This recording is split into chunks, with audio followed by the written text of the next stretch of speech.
Jai Masters. Spiritual growth is actually very, very simple. We make it very, very difficult, therefore it's difficult. What is really going on in the deepest sense? There is this thing called consciousness, awareness. Awareness of what? Everything. Awareness is just awareness. Just like a light can shine on many things, but it's the same light. The sun shines on everything, but it's just the sun. It's just light falling on things. The light is the same. The light emanating from the sun is the same. The rays are the same. They fall on different things, illumine different things. Therefore, the things look different because they're illumined and lit up by the light. But the light is not different just because it's hitting different things or shining on different things. That shouldn't be hard to understand. It's reasonable. Consciousness, that's what they call it, the light of consciousness. Because the properties of consciousness are similar, not the same as, but similar to the properties of light. Consciousness shines or emanates or projects onto objects. The consciousness doesn't actually go anywhere. The sun doesn't go anywhere. It just sits out there 93 million miles away, and it emanates. I like that word. It emanates itself. The rays are no different than the sun. They're just emanating from the sun. So consciousness doesn't go anywhere. You can sit in this chair or wherever you're sitting, and you can look at your hand. Then you're conscious of your hand. If you really stare at your hand, focus completely on your hand, then there's nothing else anywhere, because your consciousness is only aware of your hand. If you take your hand down, you see a broad spectrum. You didn't go anywhere.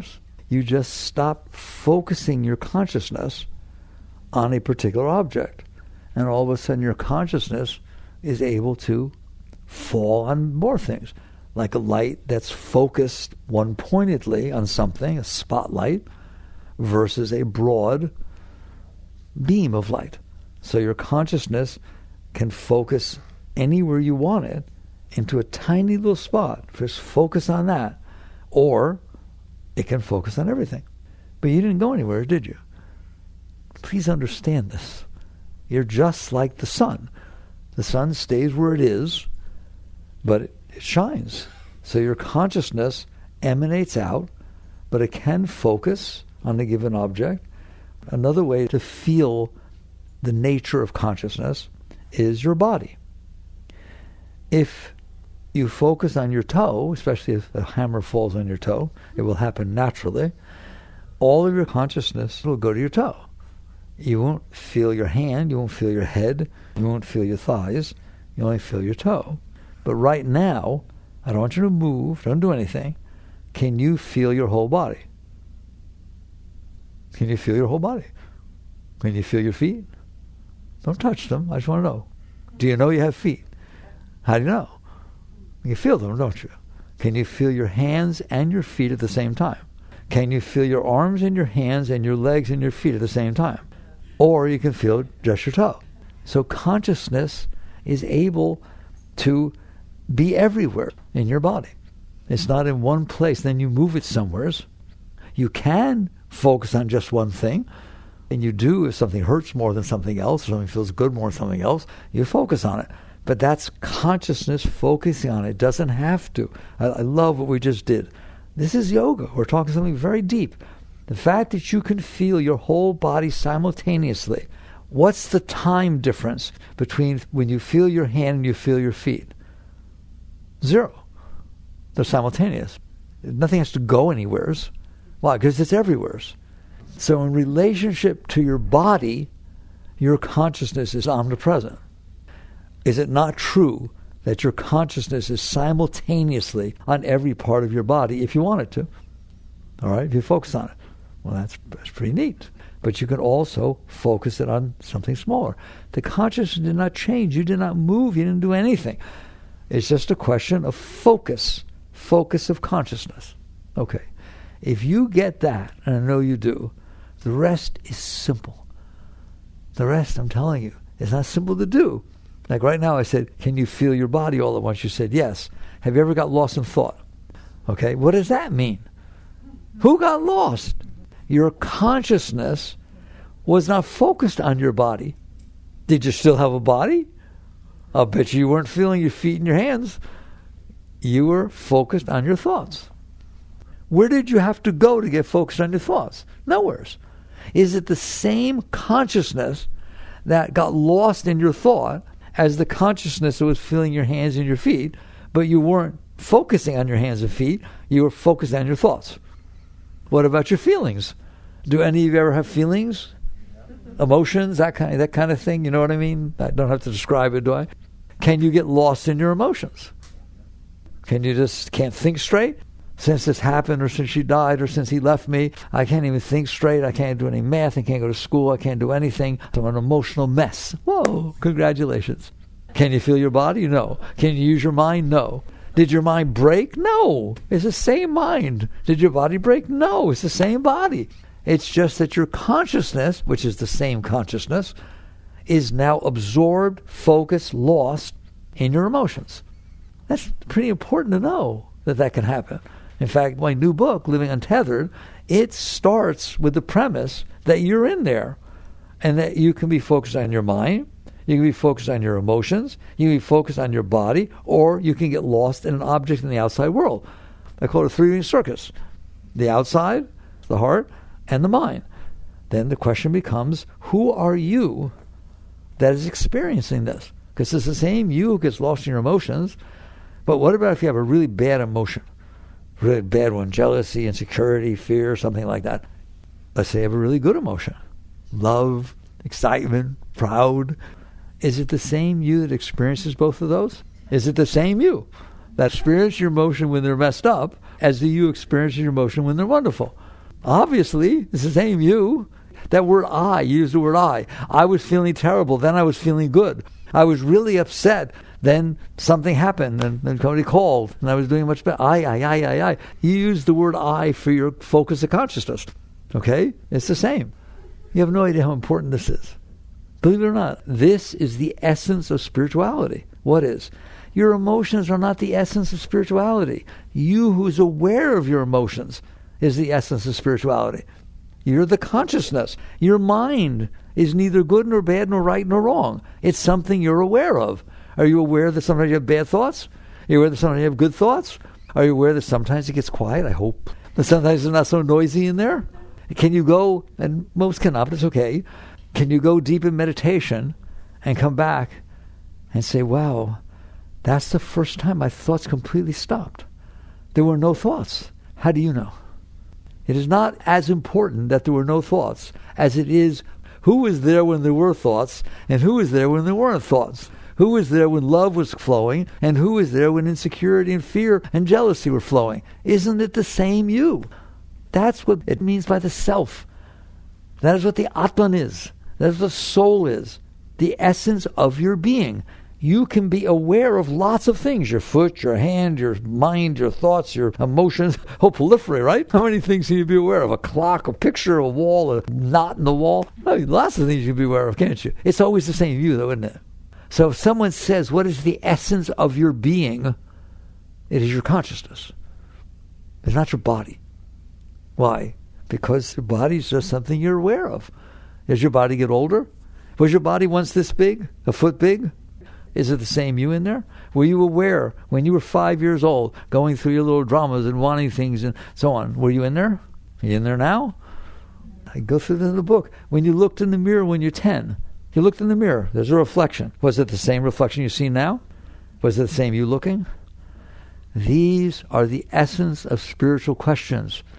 Not how long can you meditate or what mantra you're using. This is, who are you? I like when people say, I'm going to India, someplace in the Himalayas, because I want to find myself. You who's looking is the self. There is one part of your being that is always there. That's yourself. The fact that yourself has the problem of getting identified with what it's looking at, as opposed to always identifying with itself as the essence. This is, I am the essence of being. Sometimes I see this, sometimes I see that, sometimes I hear this, sometimes my mind is noisy. It's always the same me. If you understand that, you are well on your way to a spiritual journey. Because the only problem is you don't have to find yourself. You are the self. You're always the self. The problem is, and there is a problem, that you identify with what you're looking at or listening to. We call it the object of consciousness, as opposed to identifying with the consciousness. If it's always you in there, then why don't you just be you? You'll never have another problem for the rest of your life, I assure you. Never. You'll sit there and say, boy, is my mind messed up. How about you? I'm not messed up. I'm just noticing a mind that's messed up. Yesterday it was fine. Then somebody said something and, ooh, now it's being weird. Do you care? Why would I care? It'll change tomorrow, don't worry. You just go through its change. What about your emotions? They're hilarious, like popcorn. You look at someone and say, hey, Joan, and she doesn't turn around for the rest of the day. Doing all kind of weird stuff. Well, what did I do wrong? What did I say? So there's nothing wrong with that. Real spirituality doesn't tell you, stop your mind, make sure your emotions are nice. It sits there and says, be you. Be the self. Be the self. Know that I am the self. And there's a mind in there that gets weird. There's a heart in there that gets weird. There's a body in there that can feel really good, can feel tired, can feel pain. It can do all kinds of things, doesn't it? How do you know? How do you know you're hungry? How do you know your toe hurts? Because I'm conscious. And you eventually come back to realize that is the essence of your being, the essence of spirituality. Now, at some point, somebody who hasn't explored this deep enough could say, well, so what? What's that got to do with my life? How about everything? What do you mean? We know that the body has a nature. It can feel pleasure, it can feel pain, it can feel hot, it can feel cold, it can feel hungry, it can feel satisfied. It has drives. The body has a nature. How do you know? Because I'm conscious. The mind has a nature. Psychology studies it all the time. Mommy did that to you when you were young. Now you're this. Now the mind gets this way. The emotions are a different way because a different thing happened to you. How do you know? How do you know? You're in there. That's how you know. The heart's just emanating emotions. You're the one who's conscious of them. And so eventually you come down to the point that every part of your being, your mind has a nature. Psychology studies that. Your emotions have a nature. They study that too. Why are you being the way you are? Because mommy did this and that. That's Freud. Somebody did something. And it left it in there since you're little, and now you're sensitive about, sensitive about some subjects. That's because it's in there. So go study psychology. It's fine. It's wonderful. But more important, spirituality doesn't study psychology. Some people say spirituality and psychology are the same. It's very important that you work through your psychology so that you're not so caught in your psychology that you understand that you're the one who's noticing your psychology. You're noticing that the heart hurts. You're noticing that the heart's happy. You're noticing that it fell in love. What happened? What do you mean it fell in love? There's all these beautiful energy and beautiful emotions coming up from my heart, aiming out towards somebody. How do you know? How do you know that's happening? Because I'm in here. Spirituality is about who's in there. Psychology is about why are these things happening. That's the human aspect of your being. But like some people say, I'm only human. How do you know? Just keep coming back to how do you know? And you will eventually realize that you who's in there, the essence of your being, not your thoughts about you, but you who notices the thoughts, has a nature. That's spirituality. Not studying psychology, the nature of the mind, the nature of the heart, or physiology, the nature of the body. Those are good things. There's nothing wrong with studying and learning about those things. But understand that you are the consciousness that is aware of those things. You are not those things. If the mind stops talking, you're still there. If the mind gets noisy, you're still there. If the heart's filled with love, you're still there. If the heart hurts a lot, you're still there. It's you. What is the nature of self? What is the nature of Atman? What is the nature of soul? It has a nature. But you don't know that. Why?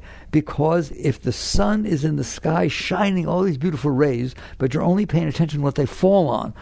Look how pretty that is. Look how broken that is. It's illuminating. If it wasn't there, it'd be dark. You wouldn't see anything. But it's illuminating things, and you're only paying attention to what it's illuminating.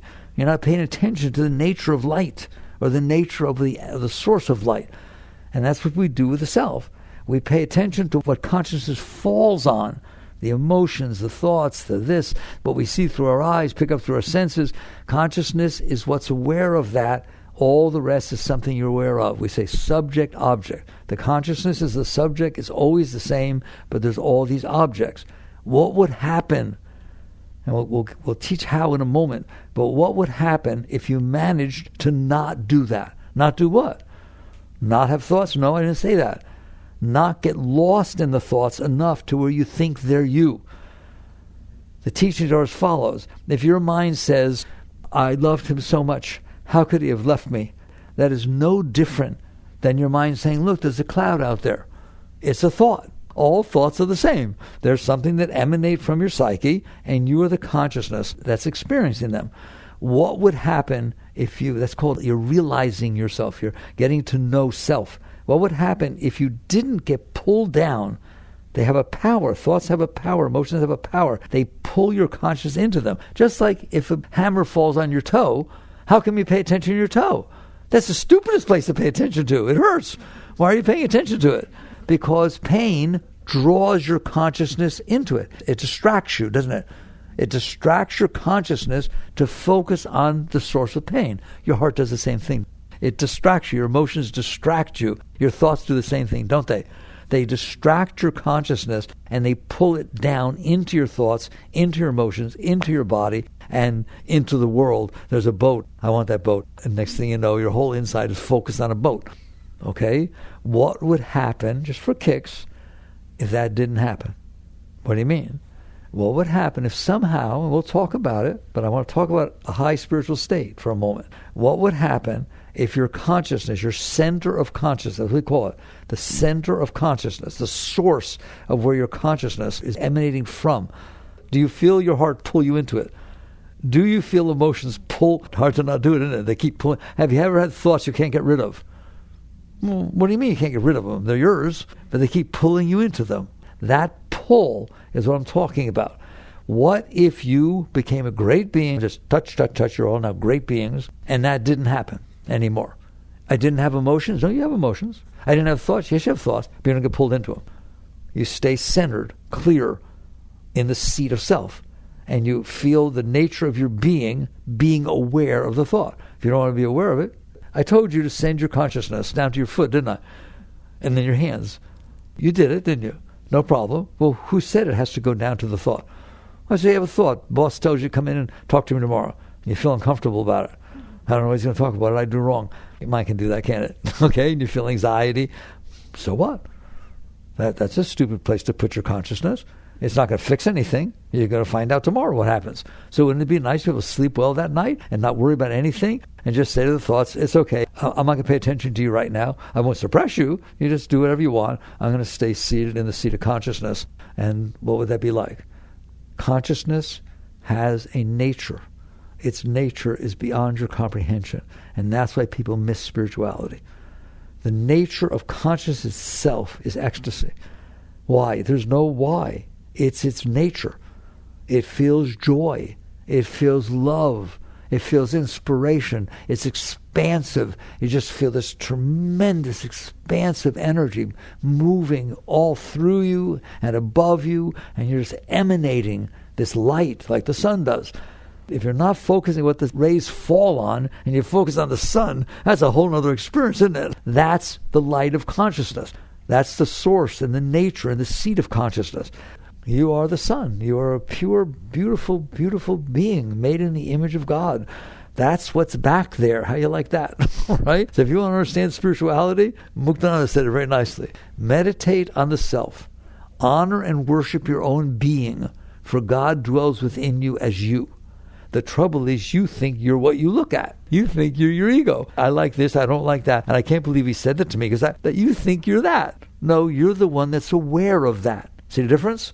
You're the pure consciousness that is aware of what you're looking at. But we'll talk in a moment. I promised I would.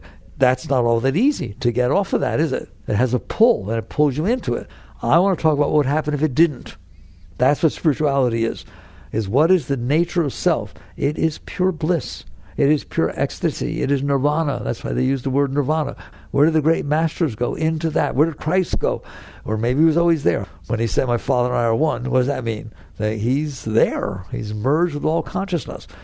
And so basically, as you come back to the seat of self, as opposed to what consciousness is shining on, as you come back to the seat of consciousness, you do indeed experience this energy. That energy has been called spirit, it's been called chi, it's been called shakti. And people feel it at different levels. The great masters of different traditions, experience that enough to intoxicate themselves. Ramakrishna, those pictures above the door over there. Oh, was he gone? Gone where? Into that energy.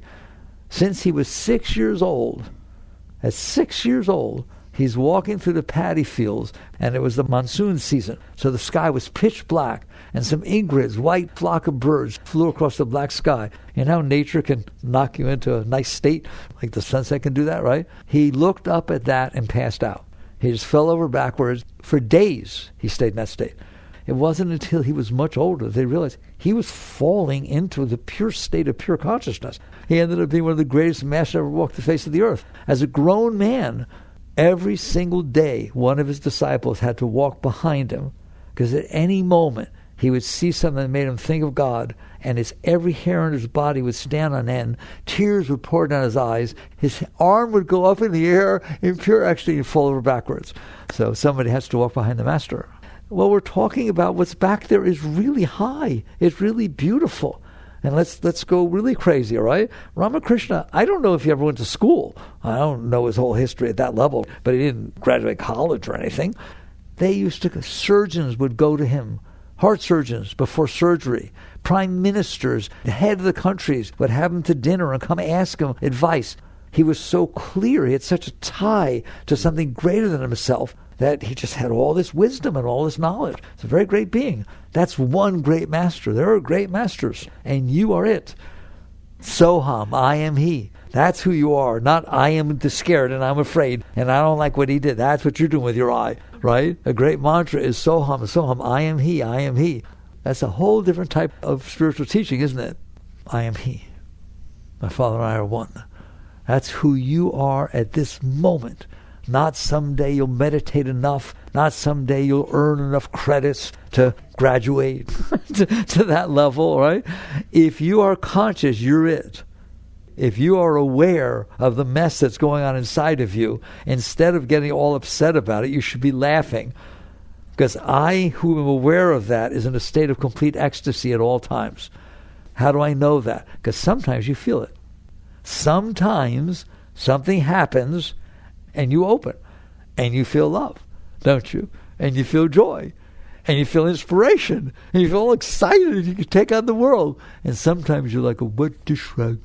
I can't do anything. I'm so tired. I'm so scared, and I'm insecure, right or wrong. When you are open, meaning you're not focusing on the garbage that's down there, if you're not focusing on that stuff, you're going to think of yourself as whatever you're focusing on. And so if you focus on the garbage, you get drawn down. If somehow something nice happens, somebody says something nice to you, you get an A, you win the lottery, you get a new car, right? Get married, all kinds of nice things happen, don't they? During those times, you're open and you're more elevated. And so the consciousness doesn't get pulled down. And sometimes you love somebody, you're with them, and the first kiss or a hug or something, you can go bye-bye, can't you? The one I like the most is like this. Let's say you really love somebody and you haven't seen them for a while. And you really love, there's tremendous love pouring between them. And now you run and you hold each other and you're just in it. When you're in it and it's happening to you, are your eyes open or closed? They're closed. Well, I thought you loved the guy. I thought you missed him. I don't understand. Because what's going on inside of you is so beautiful that you can't come out. You have to meditate to go there, do you? What is that that's going on inside of you? I'm telling you, it's there all the time. Well, how come it only happened when this guy or girl showed up? That's your psyche. Your psyche is programmed to only open under certain circumstances and close under other ones. So that's going on inside of you. But you're busy hanging out with the object instead of the subject. So now we've defined spirituality very deeply, haven't we? You are it. Tat Tvam Asi, that's another Sanskrit. What does Tat Tvam Asi mean? Thou art that. Isn't that beautiful?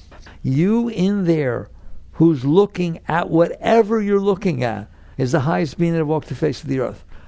Well, why don't I know that? Because you're busy identifying with what you're looking at instead of identifying with the one who's looking. Are we now clear? Because if you understand that, you understand spirituality. That is the essence of it.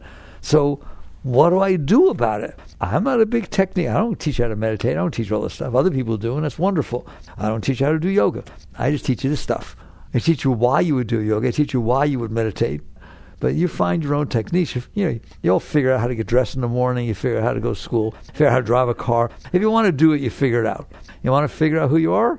Understand that you are getting drawn down into your thoughts and your emotions, and the world outside is affecting your thoughts and emotions, isn't it? It affects your thoughts and emotions, and then you get pulled down into them.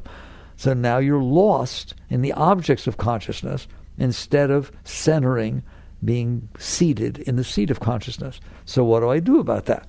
Why am I not there? Because you're being pulled down into the object of consciousness. Why? Because it's a habit. It's a very, very strong habit. Ego's a very strong habit, isn't it? Somebody says something, let's say you have a wonderful day, it's beautiful, temperature's perfect, and somebody just invited you out that you always wanted to go out with, right? And then somebody shows up that you don't get along with and says something to you. You get upset. Why? Why were you willing to come down? You were up. Who cares what somebody says? You're doing wonderful, right? Or you're about to get married to somebody, and before the marriage ceremony, they figure we should always be honest with each other, right? So just before the wedding, they tell you that they've been to jail, and they never told you that before.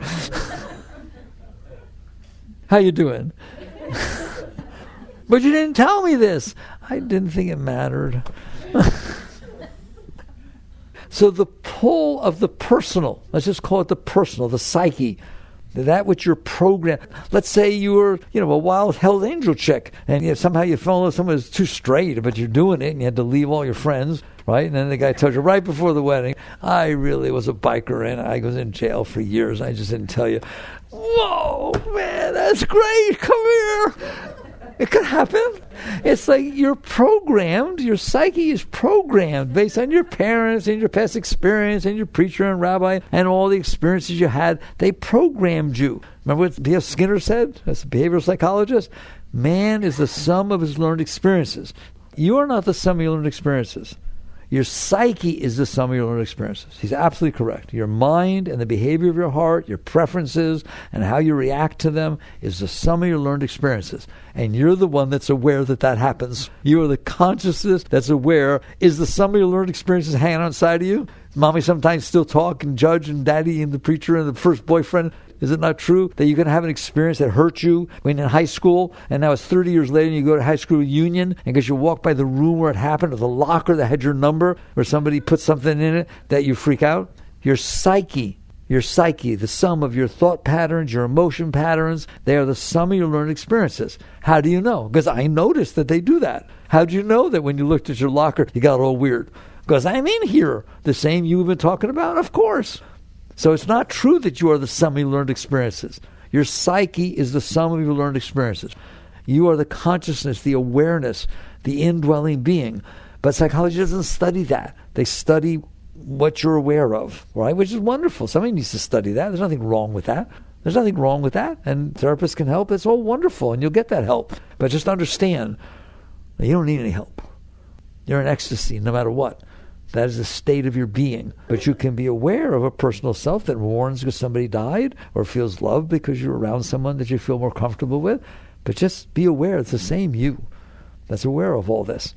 So how do I work my way back to these higher spiritual states? You do it by noticing that you're noticing. That's called witness consciousness. Witness consciousness. I'm aware that my heart hurts. And if you say to me, what do I do about it? I know you don't want to hear the answer, because I hope you don't have to do anything about it. What do you mean? Be aware that your heart hurts. Don't worry. It'll take a little time to work through the jealousy or the insecurity or the mourning because somebody died or somebody left you. That's how it is. You've got a human heart, don't you? You've got a human heart. It has human feelings, has human reactions, and you have a human mind. Have you ever noticed that the mind and the heart are in cahoots with each other? That if somebody says something, your heart gets all upset, your mind starts blah, blah, blah, blah, blah.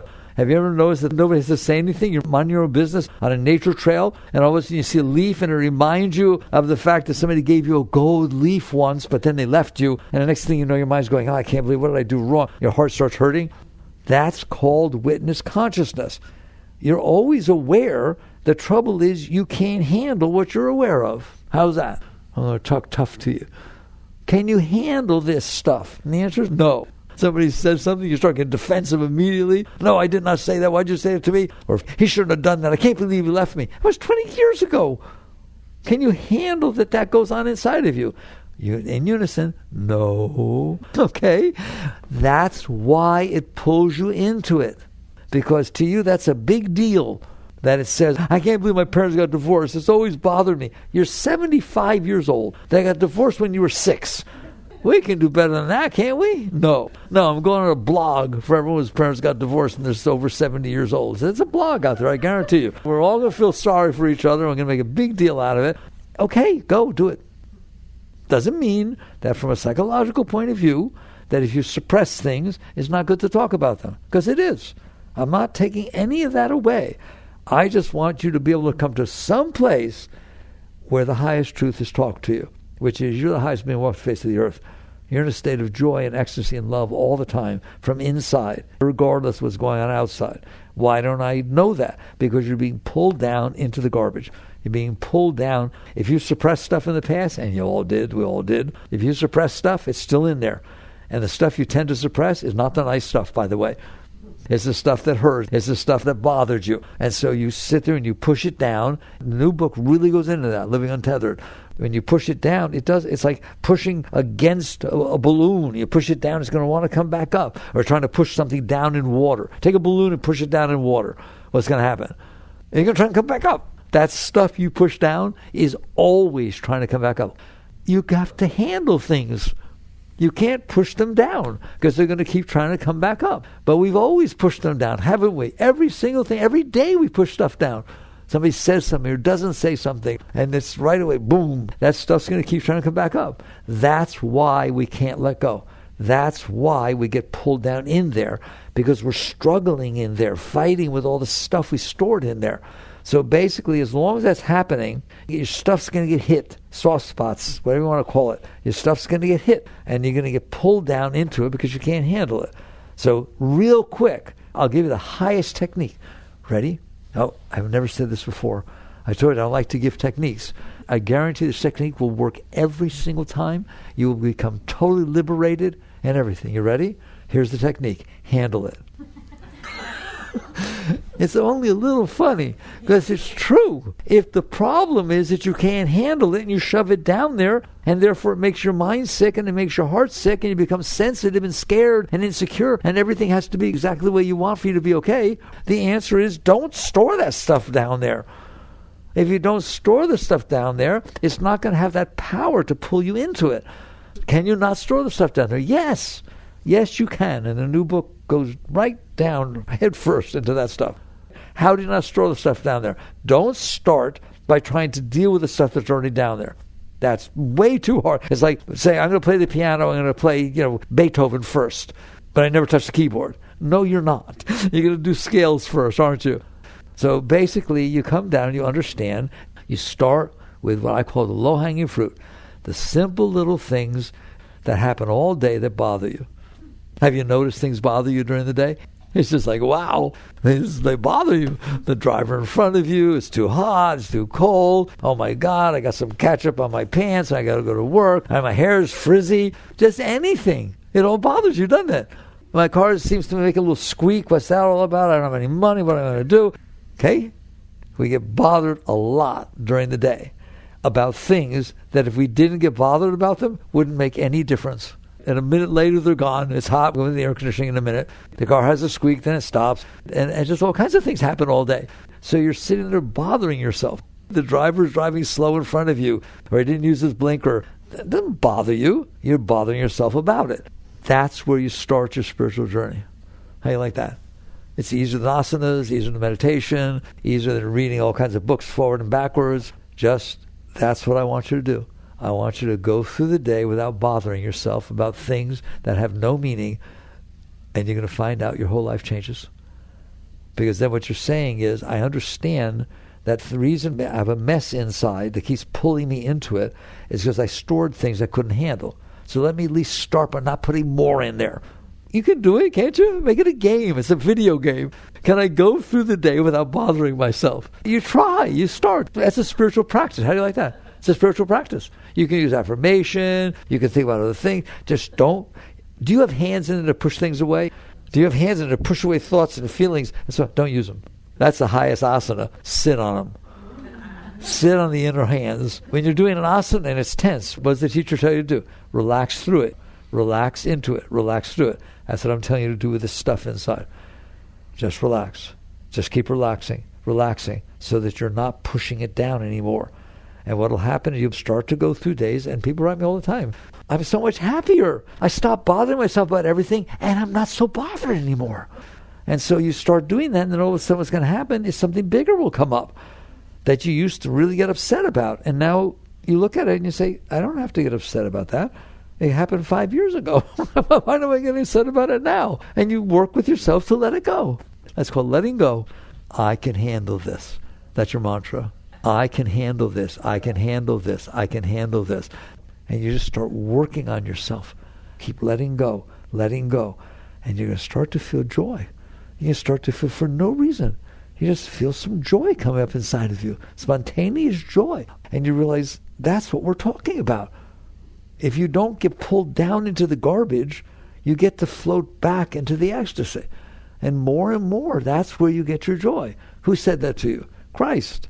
Man does not live by bread alone, but by every word that leaveth the mouth of God. That energy inside is divine spiritual light of energy. And so as you let go of getting pulled down into your stuff, you float back into your higher self. And more, it just happens. It happens I want every day to be your spiritual practice. If you will do this, I guarantee your whole life will change. Doesn't mean you don't get married. Sure, life unfolds. You dance with it. But in here, you're letting go. You're just realizing, I'm in here, and I am capable of feeling joy all the time, love all the time, inspiration all the time. You'll find that you're smarter than you thought you were. Take your SATs again when you don't have all that stuff going on inside of you. If you straighten this stuff up, you're going to find out you're smarter, your memory works better, everything. How about health? Don't they teach you now in alternative medicine and holistic medicine that your thoughts can affect your body? That you can mess up your energy flow and things can get sick and so on? Well, what happens if you didn't do that? But I mean, have all this anxiety inside. The reason you have anxiety inside is because you put it there. You shoved all this stuff down inside, and now you're afraid of yourself. Are you afraid of your thoughts? Afraid of your feelings? Yes. Okay. So there. We talked about it. I've always wanted to talk about it from the highest place first. You're a great being. And that means you, not some you haven't found yet. You who's looking out through those eyes. You who's feeling the heart. You who's noticing the thoughts. You're a great being. The trouble is you get pulled down into this lower stuff.